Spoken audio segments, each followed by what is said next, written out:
Hey everybody, welcome to Q Plus EDU. We are super grateful to have you here on the 65th anniversary of the lynching of Emmett Till. We're here tonight for a conversation on decentering whiteness and queerness.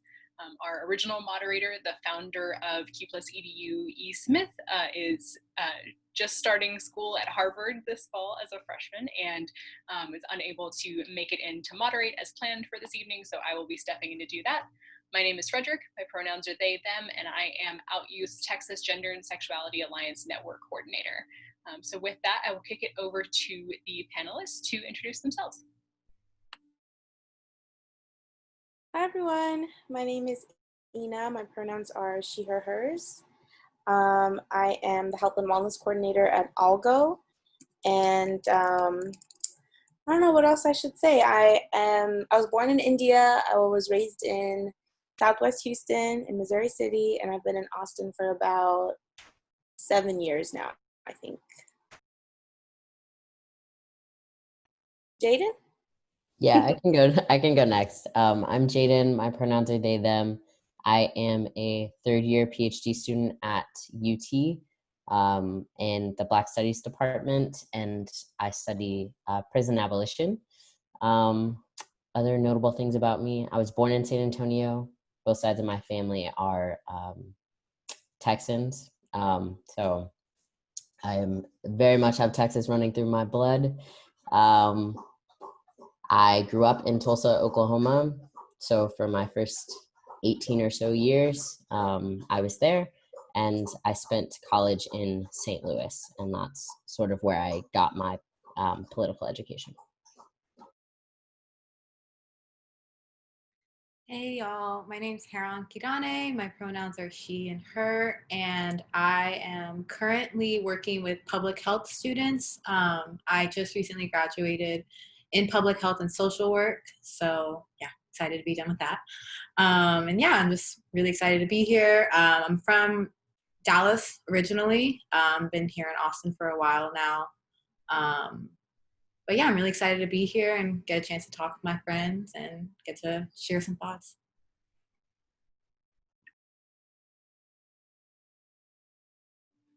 Awesome, thanks y'all.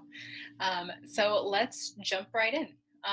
So you can popcorn this, whoever wants to go first. Can you talk about the origins of mainstream American queer culture?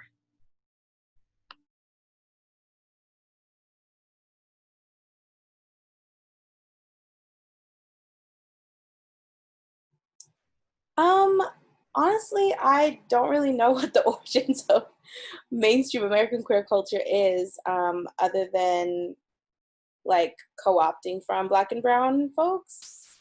I don't think, I'm not quite sure what mainstream means, but I feel like a lot of it, has come from the sort of subcultures that, Black and Latinx communities had to make because of the violence they experienced because of who they were as queer and trans folks. So I feel like a lot of that was around, like how can we create a sense of home, a sense of belonging.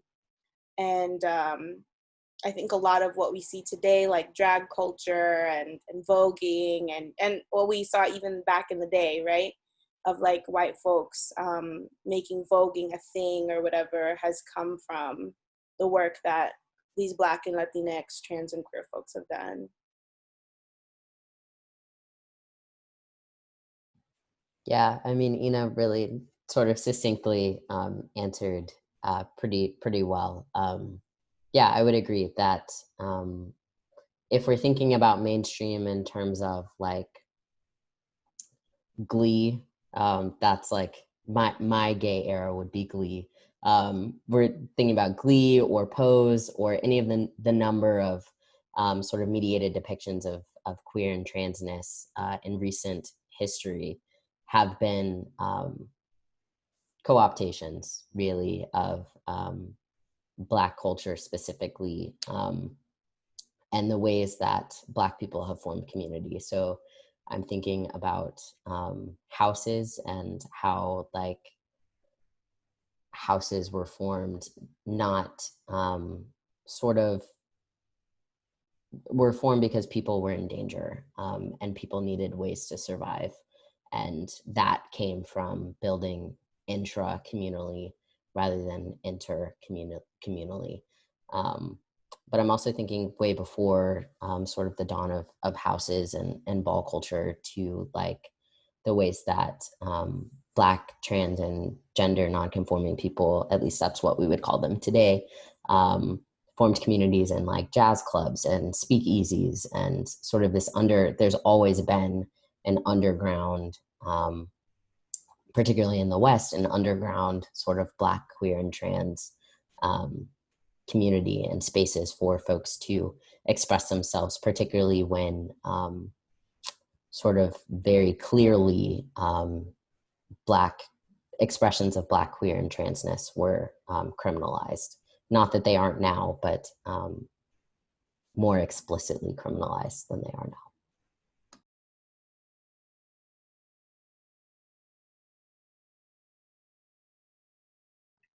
Yeah, I think a lot of what y'all were saying, and what you also made me think of a little bit more, like, and also I'll admit that I'm still learning and I'm a lifelong learner about the history and the stories and things that need to be shared. And when thinking of mainstream, not only co-opting, but erasure of a lot of, and how white supremacy and whiteness played into that erasure and what decided to be mainstream, and co-opting it when they decided to co-opt because of, like, you know, that kind of two sides of it. It's either erased and eliminated from the conversation in order to define what is the mainstream, or it is taken and co-opted to then define the mainstream. So it seems to be a lot of those things, but the origins of it, I know, and if you dig down to the root of it, at least in like America and the, like, not like the land that was here before queerness existed, like longer than I could even imagine. And that's not discussed in the mainstream. Why isn't that?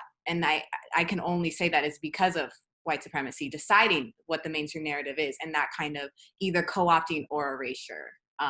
But yeah, and I'm trying to explore more of the origins, not just the mainstream side of it, but just those stories that weren't told, weren't able to be captured, or weren't able to be shared because of what was stolen, because of what was taken and erased.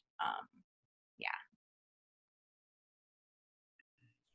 Thanks for bringing that up. I think, yeah, it's really important to remember that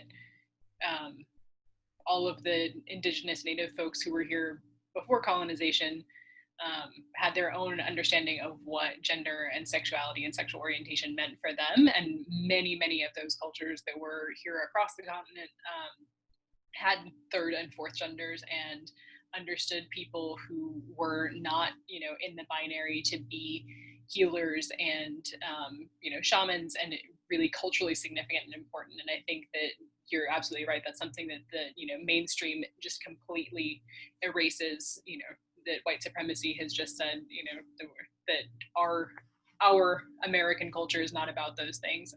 So I really appreciate you bringing that up. Also thinking historically about how the queer community has seemed to value a sense of like difference or deviance. And now it seems like there's this desire to be more like homogenous, more palatable, less flaming, and more like white dominated in regard to what queerness is. Can y'all speak to some of your thoughts on that? I can start first this go around. Yeah, so I would say, like, when I was first coming out, like almost 10 years ago at this point, Lord, it's been a while. When I was first coming out, there were on YouTube, Dan Savage and his partner created this sort of campaign called It Gets Better. And that was sort of my introduction into what it meant to be queer, that though we were somehow different, we were basically the same. We just loved differently. And that was the narrative that I was sort of fed. And I think that that narrative certainly does not rest on the shoulders of Dan Savage, but is part of a larger conversation about how national nonprofits, in particular the Human Rights Campaign, molded queer political agendas for a long, long time and continue to mold those agendas. And those agendas were about marriage equality. So like foundational to that idea is that that we as queer people are entitled to the same rights as straight people, and therefore we should be able to enter into heteronormativity in the same way that cis straight people are able to. And I think what that does, at least what that did for me, was like caused me to not experiment with my queerness and also my gender for a really long time, because I sort of thought that there's one way to be queer and trans, or there's one way to be queer and that is to not be trans. And yeah, it's really harmful. And because of the push towards marriage equality, issues around like Black incarcerated people or Black queer and trans people, Black gender nonconforming people in general, fell by the wayside. And now sort of more national nonprofits are having conversations that folks have been having for a very long time, but are now entering into those conversations and trying to do advocacy work. But it seems, yeah, like the nonprofit industrial complex failed us and continues to fail us in trying to tell us that we need to assimilate into the white cis hetero imagination of what it means to be a person. I think that there is value to saying like, we're queer and like that is different than you, and like I don't care that that makes you feel some type of way. I think that there's a lot of value to saying like we're different, and I don't care really if I was born this way, if I chose this, if I was socialized into this. I don't care about any of those questions. What I care about is the fact that like my people are dying, and these sort of like large queer nonprofits are not helping to curb that at all.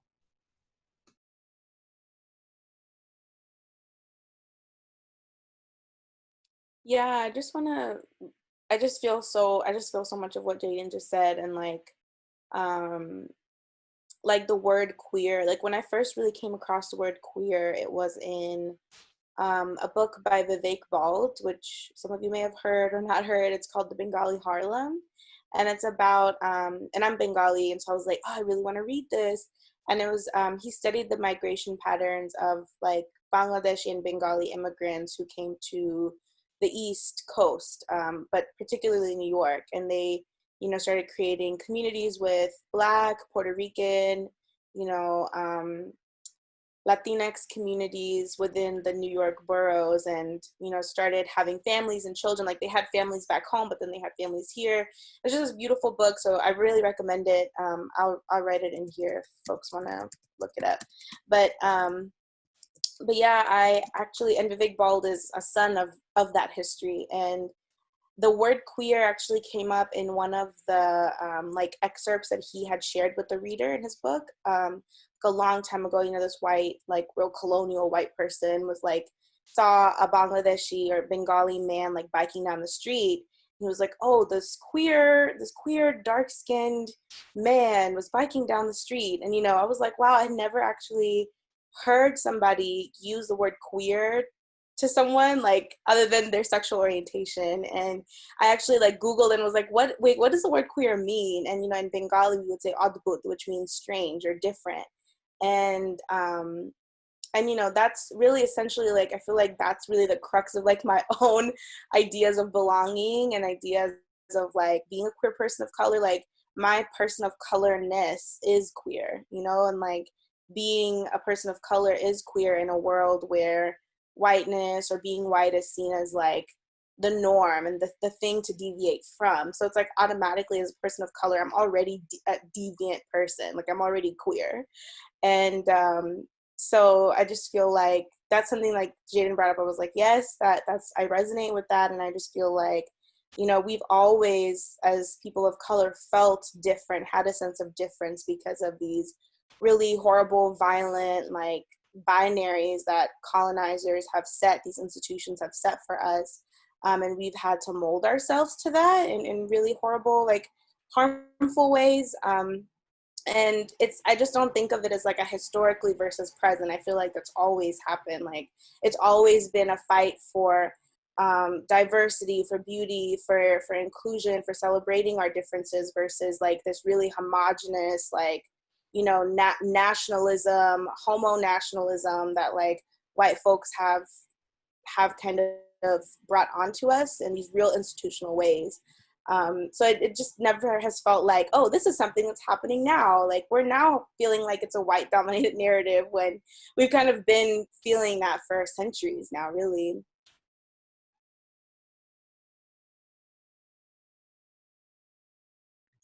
Yeah, I think, and like to echo, I guess, what everybody's saying, and also now that I'm thinking about it more and more, and like not only to think about how the narrative has been dominated um, by whiteness, but also the other intersection. So I'm thinking of like body size, and when you think of like when people are depicting like queer communities, like what body sizes are they often talking about it? What accessibility are they often talking about it? What class? So, and that's all being furthered by white supremacy, like white. So thinking of all that, and that homogenous of saying like they're like no body size, you know, no fats, no, nothing like that, you know, and thinking of fat as a bad thing. And so just thinking of those different things and how it's homogenous in trying to be homogenous, because that's the other side of it for me. I feel like my experience was very fortunate in that a lot of when I learned about myself and my queerness was through Black and brown spaces that were like, that wasn't even like a thought, I guess, if that makes sense. And so even by saying sometimes that because my narrative wasn't white dominated, at least what I was learning through and who I was inspired by and who I was, you know, laughing with and learning with and all that good stuff. But I don't want to also ignore the fact that there is a homogenous white dominated narrative trying to be pushed. So it's like that's again part of that two-sided thing, like acknowledging that it's trying to be pushed and it's there and it's something that needs to be challenged and addressed. But at the same time, holding space, acknowledging those spaces and those narratives that are dominating for a lot of folks, for some folks. And, you know, it's really a beautiful experience to be in. And so just thinking of that a little bit more, that's kind of where my head's at. I love that. I love, like, I'm grateful for the reminder that, like, just because this is what's presented as what is the homogenous, like, queer experience, like that, there's always pushback against that and the white supremacy and all those things. Jaden, your comment about the nonprofit industrial complex and all of like queer individuals and like queer, like small nonprofit organizations trying to fit into this like into the mold of what the big nonprofits want us to be, as far as like, you will be this cis het, you know, like almost clone of what we want. You just happen to be gay. I think that leads really nicely into the next question. I want to talk about respectability politics. So for each of you, if you could tell us how your racial identity intersects with your queer identity, and how your expressions of yourself in regards to your race and your gender impact how you navigate the world.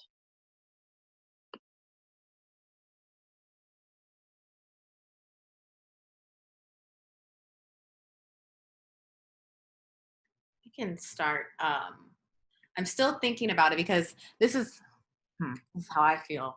I don't want to curse. That's how you feel.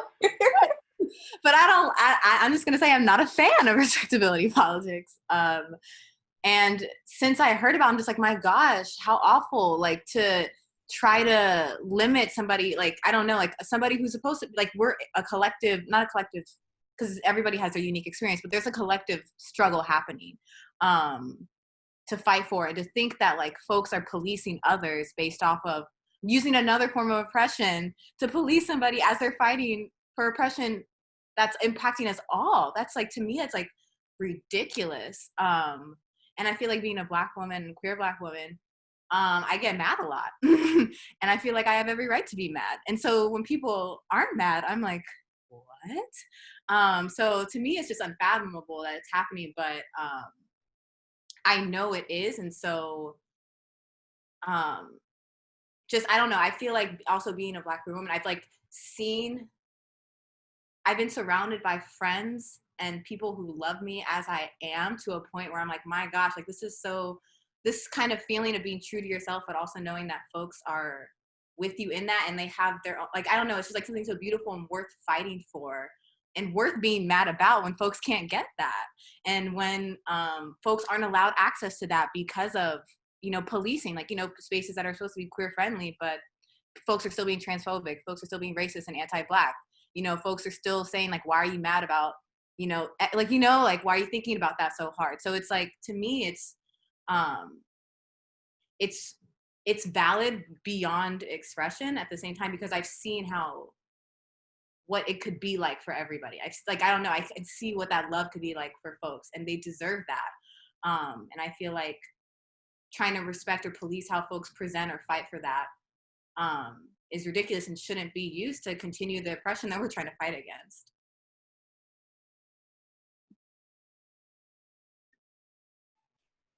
Yeah, I'll say that I feel like, our at least for me, like my racial and my queer identity have always been one and the same, and like I never felt like, I don't know, I never felt like one or the other, like, or never felt like I was betraying my, like, South Asian community by being queer. It always felt like, there are queer South Asian people out there, it's part of our history. We've always been here, and they'll find me, and like I'm part of that community, and they'll find me whenever. So that's always how I felt, and I grew up in an extremely diverse district. I grew up in Fort Bend, which is like, I think, the diverse district in the country. So I had like a lot of South Asian people around, a lot of West African folks around, a lot of African American communities and Latinx communities. I mean, it was just extremely diverse. And for me, I just always knew, like, this is where I feel at home. I feel at home with people of color. And like, even if they are straight people of color, I'm okay with that, as long as, it's a safe place for me. That's okay. Like, I would rather be in straight POC spaces, honestly, than be in queer white spaces, which can be really violent sometimes. And I actually didn't really experience queer white spaces until I came to Austin. And it felt like, there was no food, which I was like, where's the food? Are we not eating today? Like, what's going on? And there was always like alcohol, which was also really weird, and I'm Asian. I feel like most Asians are allergic to alcohol, and like, I just couldn't do it. I'm like, this is not my place. So just like from the get-go, like from the jump, I was like, peace, like, this is not me. But like, whenever I'm in, people of color space, as well as queer people of color spaces, like, it's always food, someone's always cooking, someone's always bringing food. And it's just like, I'm just very grateful that like in Austin I could find that place, just like how I had those spaces in Houston and the suburbs. But that's how it is for me, at least. And like, I feel like if like my trans, Black and Indigenous folks can't get in the room, I'm not coming in the room, if that makes sense. And like, that's not for me. And I think we just have to, I think that's a part of like the integrity that we have to practice as queer people of color. Like, I can't, quote unquote, indulge in this space when it's actually kind of violent to anybody who's not performing this XYZ thing. And that's not okay. So that's something that I feel like is really something I'm committed to doing. Hopefully I do it, but it's a practice I have. I think a couple things. So like, as a scholar of Black studies, it's important to me to distinguish between respectability politics and the politics of respectability, which are not the same. and to sort of like cite that distinction. So Evelyn Higginbotham is a Black woman scholar, actually at Harvard, who coined the term politics of respectability to talk about how Southern Black church women would adorn themselves and behave in public and in religious spaces in sort of the context of Jim Crow and lynchings. And I bring up that distinction because I agree with what my friends and comrades have said thus far, and I also want to like be honest about some of the ways that I police myself in order to like stay safe. And I think some of those ways that I police myself and how I show up in public space in particular are remnants of respectability politics, or the politics of respectability, depending on how you look at it. So I was thinking about even today. So I did like a curbside pickup for some food today because I had a very long day. I taught 2 classes today, and I just knew that I was not about to cook anything. And so I was on the phone, and I I could like hear myself like make my voice go higher, so that when the person came outside, they didn't have this like moment of disconnect of like, you look away, I was not expecting you to.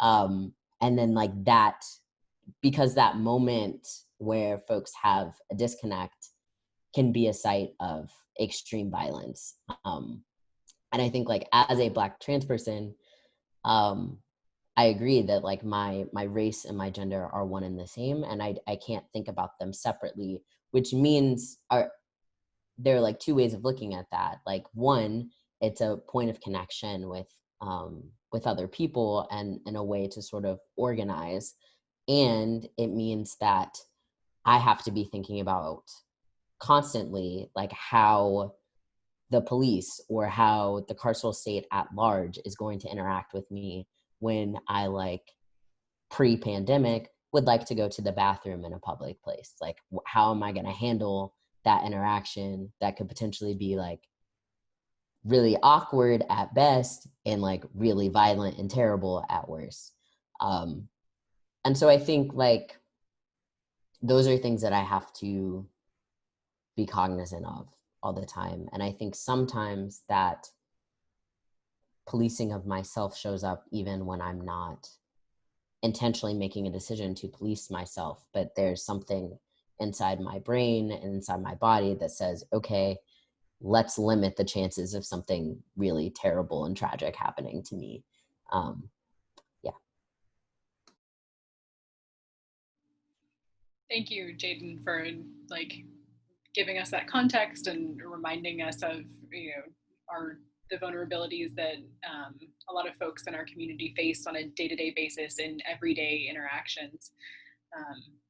I think that ties into what Ina was saying about how sometimes you know um, straight POC spaces may be safer than white queer spaces, depending on what the situation is. I think specifically like thinking about the fact that like so many like white queer spaces in Austin, especially like you said, Ina, are like really alcohol based. There's so many people in the community who are in recovery, like that could really be challenging for someone to continue to create community like that. So that y'all are beautiful at like doing these transitions into the next question. The next question we have is, in what ways do we see white supremacy manifested in queer spaces today?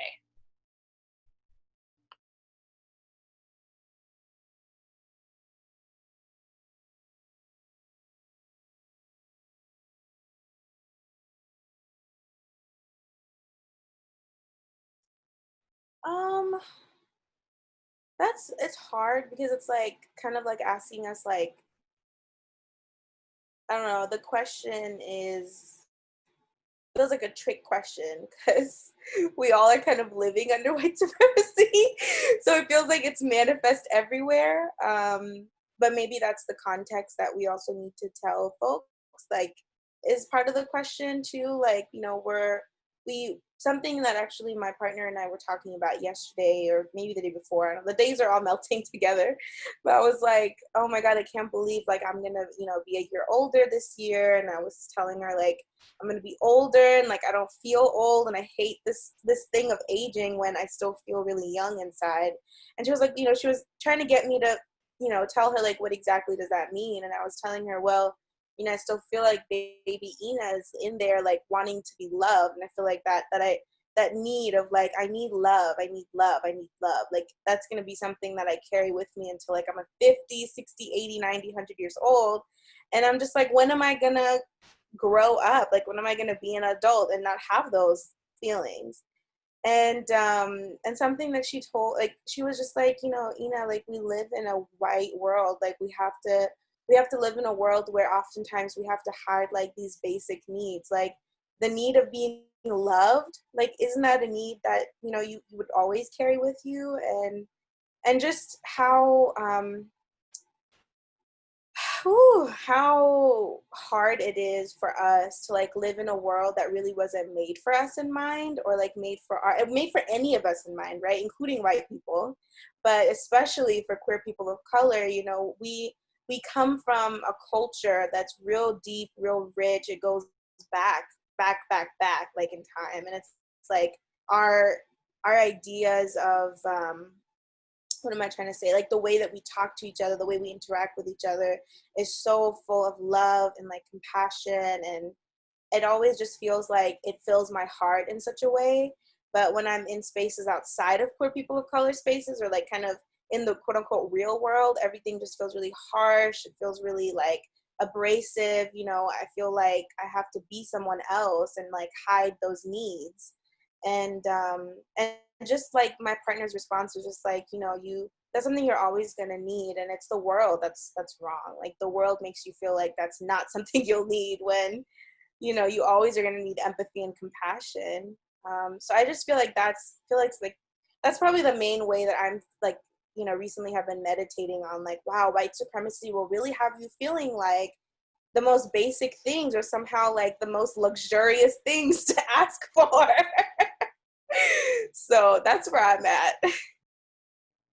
I think you make a really good point in thinking like, so I think the problem is with the way that I worded the question, because we know that, you know, like you were saying, Haran, like fat shaming and body shaming is like deeply rooted in anti-Blackness. And so when we think about like what body types we see represented in the queer community, like all of that stuff is rooted in white supremacy too. So I guess the question then becomes, are there specifically different ways that white supremacy shows up in queer spaces than it does in straight spaces?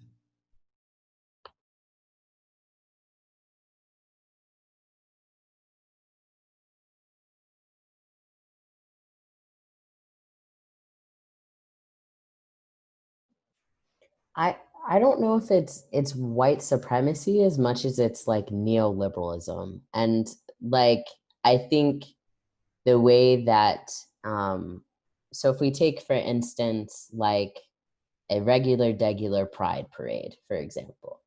So at Pride, wherever you are in the world, it will look very similar. There will be like alcohol ads and you know, folks with their kids and their dogs and stuff, and everybody's having a good time. There'll be people who, you know, are like embracing their bodies, being like out here free. And there will also be police. And there will be lots of police. There will be police in uniform. There will be police with pride flags, waving them. There will be police at the entrances and exits. There will be police in plain clothes that you don't recognize as police, but are cops. And I think there is a particular way that neoliberalism shows up in white cis queer spaces that is like so sinister, because there is this idea that we have something in common because we're both quote unquote different. And like that could be a place for solidarity. But I think like, but that's not always the case, that actually it's not our quote unquote difference that is our point of connection. It's like, what are our politics?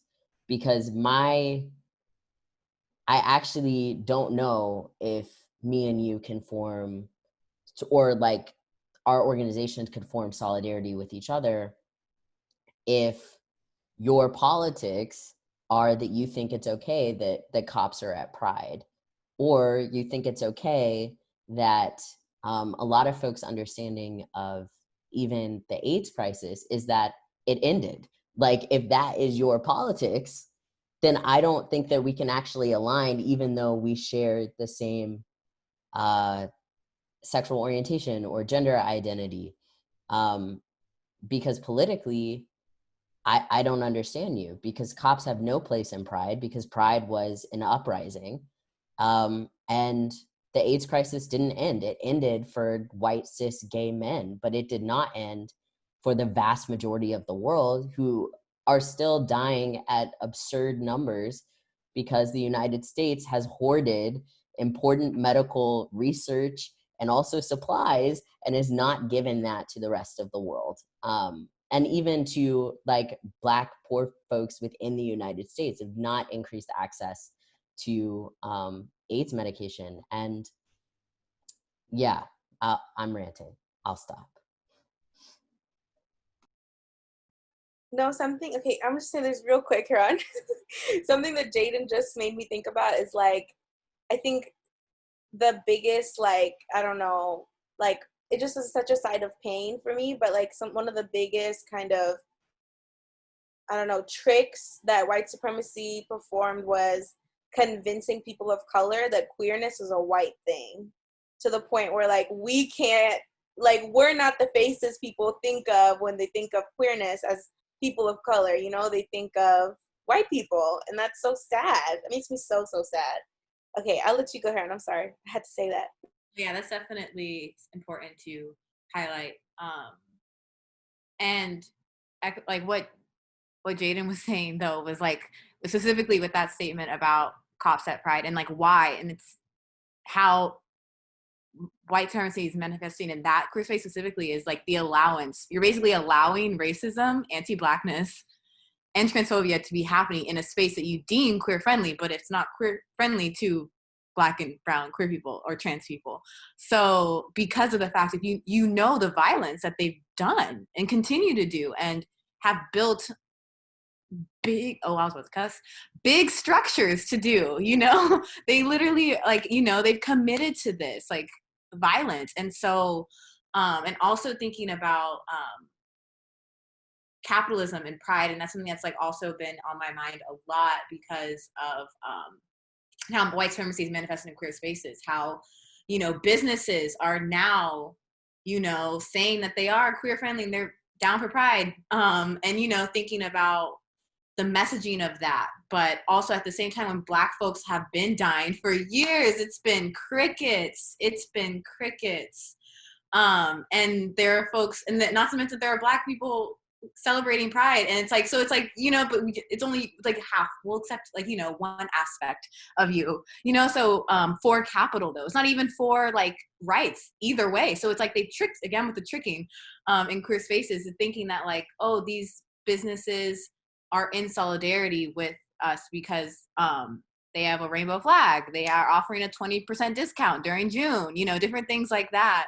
Has manifest, like that's one way, and like it's got us thinking that these businesses actually care about our well-being, but at the same time, like, where are their products being made, where, who's making them, and then at the same time, who's getting paid as an influencer to promote them? So it's like, ooh, So it's like, that's one of the spaces that is definitely manifested. And beyond like just the many, like it's not different though, I would say, because that happens in so many different spaces, like the capitalization of that. But yeah.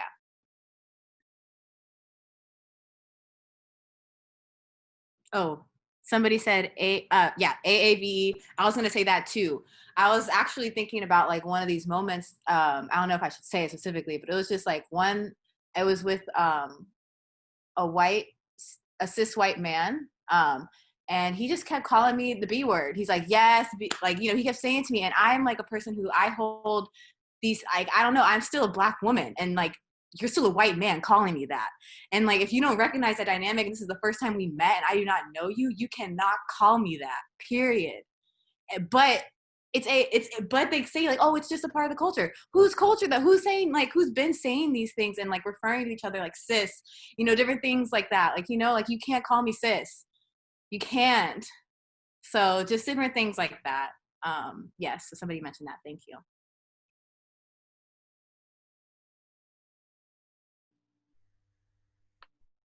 Yeah, Cindy, cultural theft, cultural appropriation absolutely definitely still exists in queer spaces. I appreciate you like stating that for us. For folks who were not in attendance, Q Plus EDU did a wonderful panel on the effects of the prison industrial complex on the LGBTQ plus community. So I'd highly encourage y'all to check that one out.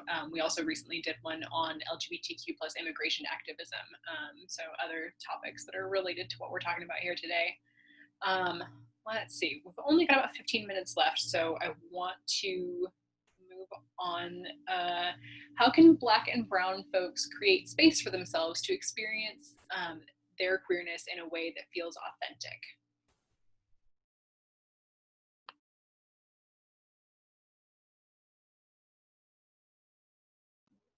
I think in a lot. Oh, are you going? Go for it. No, go for it. Okay. I think that like those spaces are always already created.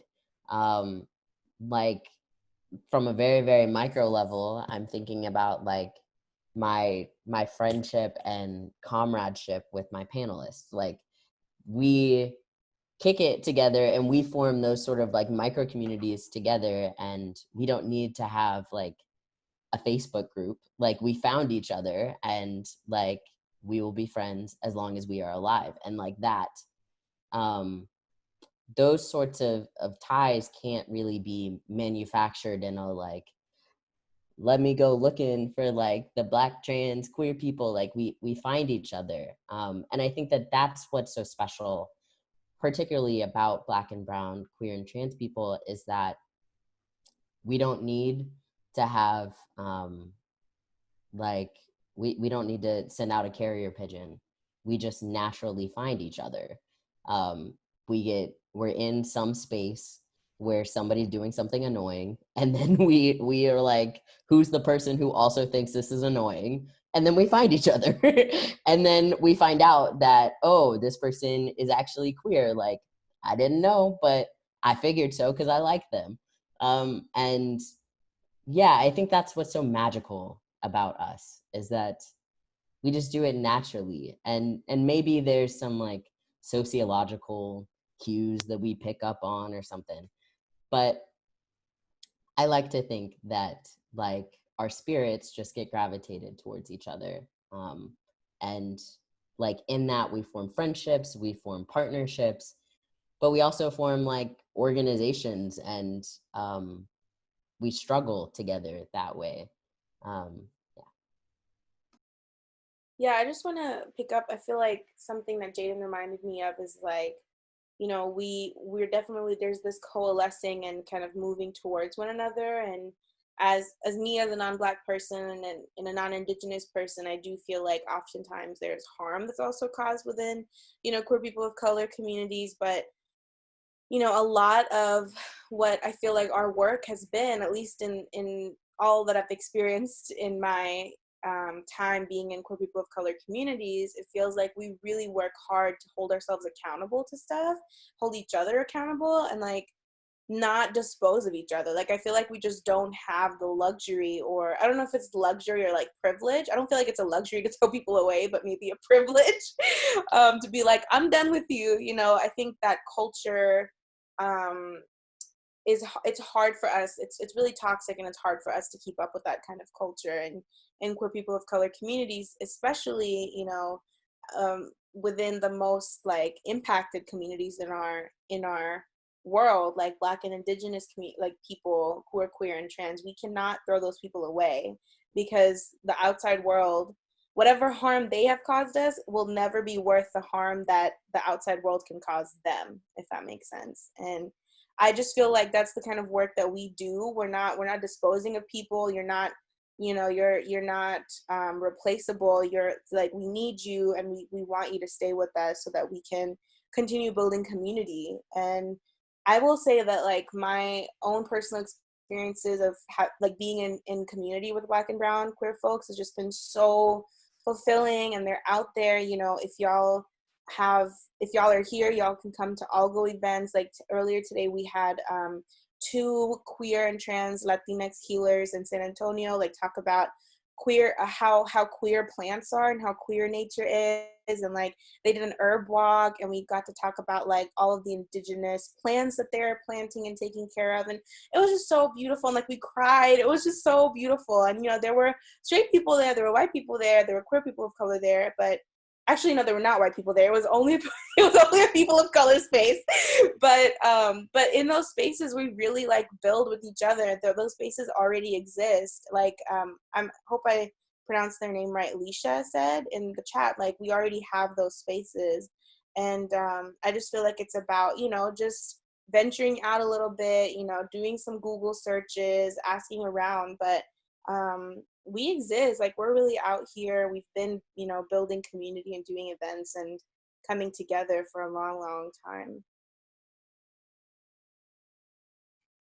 Yeah, definitely. I know myself, I've always loved going to all the events, but also thinking of, I don't know if necessarily, like, it's not role models per se, but just like those people in your life, specifically like those Black and brown queer and trans people who remind you and inspire you, and I don't know, show like just like, I don't know how to describe it, but you know, they challenge you also, because you know, you don't ever want to be static, not only just in the sense of like learning more about yourself, understanding yourself, but for the sake of like the world, and like, you know, folks who are being oppressed in a way that you do not experience, you know, challenging that and finding somebody in the community that challenges that in you and challenges that in themselves and others, like, and seeing that and like listening to that, being attention to that, and knowing that that is possible. And it doesn't have to be like like, it's not necessarily to say to put people on a pedestal per se, but to pay attention to those folks who are inspiring you, and show you how to exist. Like this is not only worthy of love, but it should be fought for, not just for yourself, but for others. And it's important to do so. And so I'm thinking like in those spaces, and being like, when you're talking about being authentic, like, you know, having that space where you can be authentic and somebody that's challenging you to always make that space not just okay, like, you know, beyond welcoming, like, I don't even know what the words for it yet, but just something that's just so amazing. And finding those people in your life, and they can be like, they don't have to be like, it can be like friends, like literally straight up friends that, and like my friends inspire me all the time. And just being attentive to that and like kind of letting it shape from there.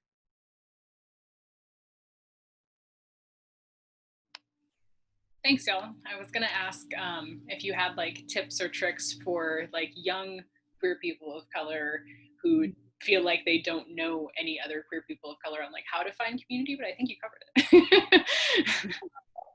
Like, I mean, even online too, I was going to say that too. Like, there are some accounts, I swear, the most, I don't want to say education, because you definitely should pay folks too. If they're out here educating people, they're putting long threads together, they got all the evidence, all the receipts, they're doing the work, please compensate them.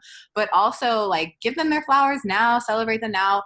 Like, take that and really, when you are finding that space, like taking that knowledge with you and making sure that that space is there for everybody. And also maybe that can help you find a space for you too. Like online spaces, I mean, they're great in my opinion.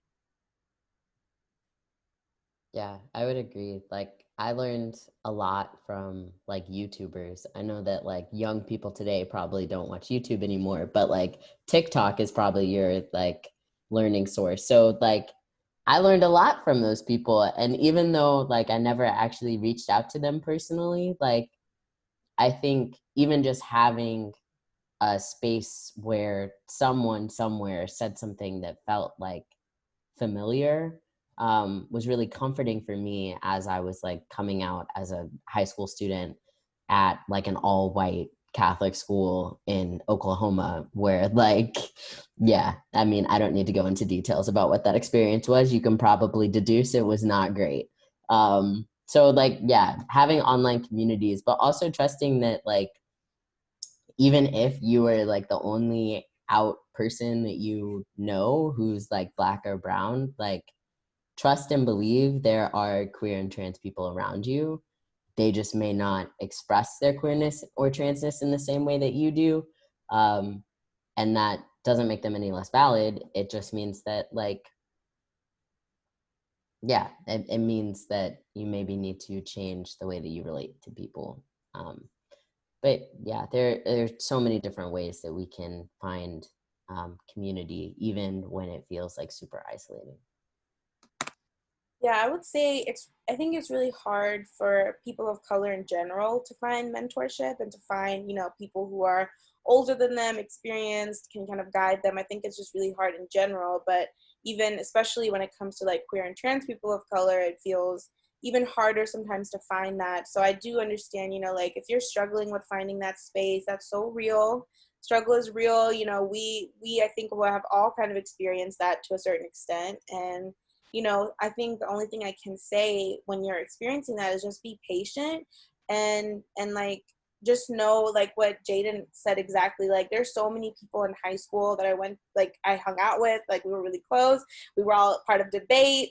We would like do, we'd be on the bus, we'd be partying around on the bus. I just had a good time. And it wasn't until college that I learned like a lot of those people are queer. And I was like, what? Like, you're queer? I'm queer? Like, oh my God. We've been little gabies since like we were little, like we were high school. So you don't know. And I feel like and most of my friends who, I had that experience with were Black and Latinx folks. And, we just didn't really have the space to be like, I'm queer. So let me be like representing that when in high school when I'm living with my parents. Like we just didn't have the space to do that, and I'm sorry that we didn't. Maybe it's easier for folks now to do that. I don't know, but just trust that the people you're there for a reason. If you feel good and safe with folks, even if they're not necessarily out as labeled as queer, as people of color, the English language has never been a place of like identity or identification for us. We've always had our own ways of moving and like identifying and coalescing. Has always been beyond this colonial language. So just have faith, like that the people you're around them for a reason. You feel good with them. It's for a reason, and just trust your intuition when it comes to that stuff. I love that. Yes, absolutely. Yes, trust your intuition. If you are someone in middle school or high school, anywhere in the state of Texas, and you want to start a Gender and Sexuality Alliance Club, hit me up. That's what I do. I can help with that. We only have a few minutes left, so I want to go through this next question extremely quickly because I don't want to be centering whiteness. But if y'all could give us like your like top one thing that white allies can do to aid in the process of decentering whiteness. And then we'll move on to the next question. Move out of the way. And I mean that in all aspects of the term, like physically move, but also like stop censoring yourself. I think there's a way that white people who are like trying to do better, like still center themselves as they're trying to do better by saying like, I'm white, I understand I'm white, like I'm trying to be an accomplice and not an ally, and I just don't know, and I just need help, and it's just like a lot of feelings, and if you could just not do that, that would be solid.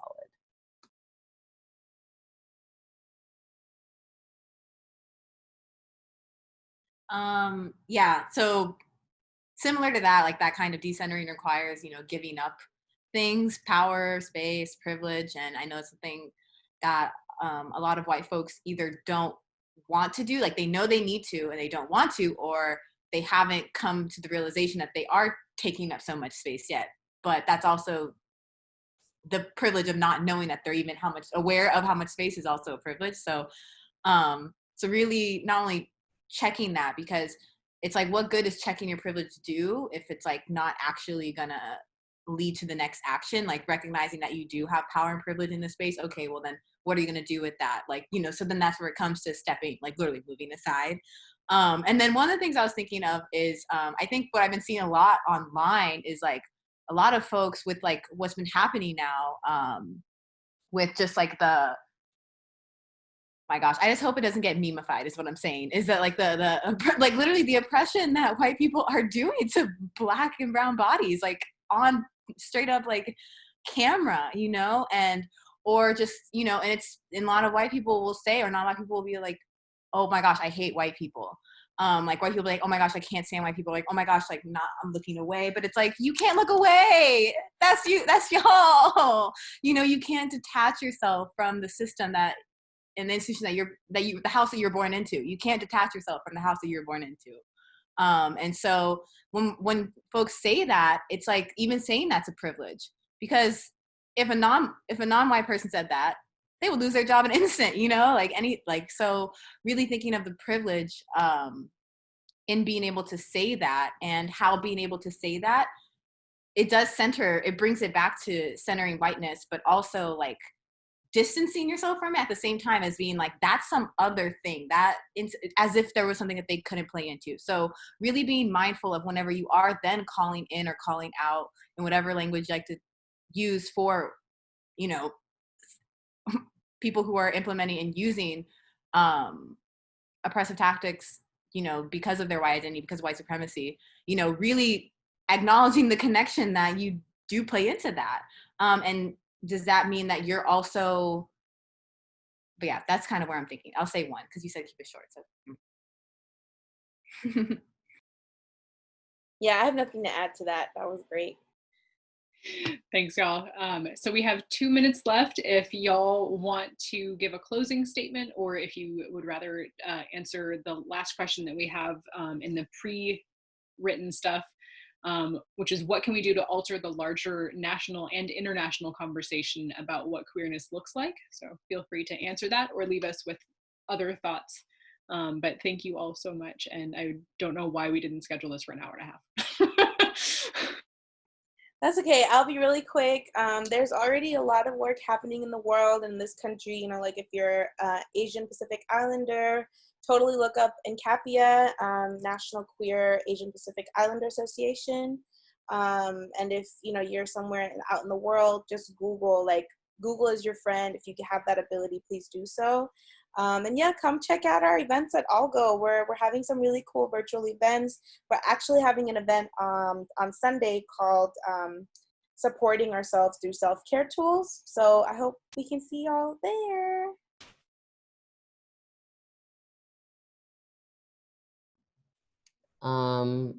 Yeah, so I would suggest a few organizations. So my sort of world is around abolition. So if you are interested in that, I would suggest getting involved with a couple national organizations. Black and Pink, which is an abolitionist organization that specifically tries to get resources and get people free, Black, queer, and trans people specifically. And then the other national organization I would plug is an organization I'm a member of, BYP 100, which is a Black queer feminist organization. And an event that's happening that folks might be interested in, actually like right now, is the Black National Convention. So the Movement for Black Lives is hosting I think it's happening over multiple days, a gathering online, a gathering of folks to talk about Black political agendas. So there are some like folks from Pose who are going to be there, and organizers and whatnot. And so I would encourage folks to check that out. Thanks, y'all. I wish I had more resources to share, but I think kind of to say what Ina was saying, but yeah, like this is already happening around the world and has been happening throughout time. And I think that's what really gives me hope, to know about like what this conversation will look like, or what it will continue to look like, what it has looked like, all the different ways it may be looking like right at this very second, like imagining people having conversations kind of like what we're having around the world and like what we don't know about, like that gives me also hope, knowing that that's out there, and knowing that we can collectively unite and kind of, there's already some examples of ways that we can connect. This is fantastic. Thank you all so much. I am secretly excited that I got to be the moderator, learn so much from y'all and get to interact with you. We do love feedback, and so I'm putting the feedback form in the chat. If you have feedback about this session or any other Q Plus EDU session, please let us know. And we hope to see you on Monday. We've got a double header to end out Q Plus EDU.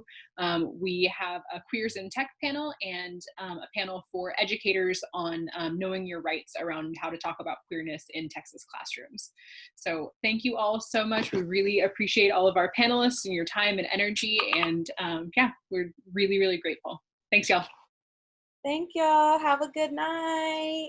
Have a good night, y'all. Y'all, take care. Bye.